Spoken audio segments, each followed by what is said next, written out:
आपन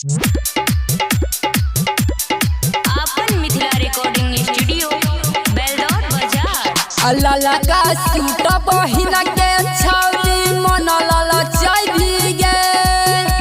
अल्लाह लगा सूट बहिन के छौरी मन ललचाई भी गे। गे छौरिया गोली चलबई भी गे।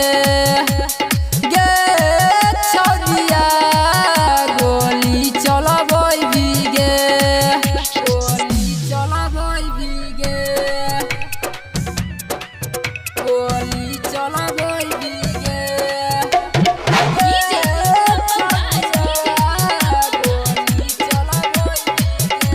Mix by Alok Beldauriya.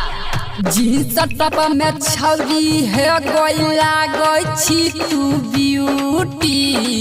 Shirt के छौला सब मारतौ है गई सीटी। जींस टॉप में छौरी है गोइला गई छी तू ब्यूटी। शर्ट के छौला सब मारतौ है गई सीटी। नीली नीली अखिया से पागल बनई भी गे।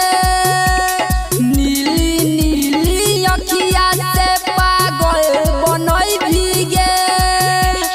गे छौरिया गोली चलबई भी गे।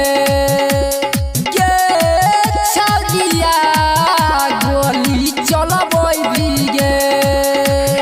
गोली चलबई भी गे। गोली चलबई भी गे। गे छौरिया गोली चलबई भी गे।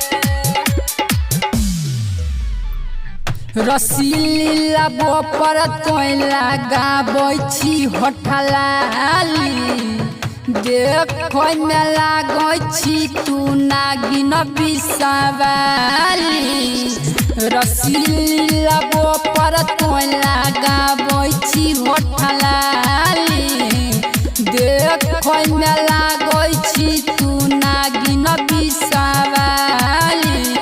काली काली जुल्फों पर छौरा के लोभई भी गे। काली काली जुल्फों पर छौरा के लोभई भी गे। गे छौरिया गोली चलबई भी गे। गे छौरिया गोली चलबई भी गे। गोली चलबई भी गे। गोली चलबई भी गे। गोली चलबई भी मिक्स बाय आलोक बेलदौरिया। गे। राइटर राजीव के तू छही छौरी माल गे। नीरज निराला के तू कोइली बुरा लगे। सुमन सूरज के तू छही छौरी माल गे। नीरज निराला के तू कोइली बुरा लगे। विजय बाला छोड़वा से तू मार करई भी गे। विजय बाला छोड़वा से तू मार करई भी गे। गे छौरिया गोली चलबई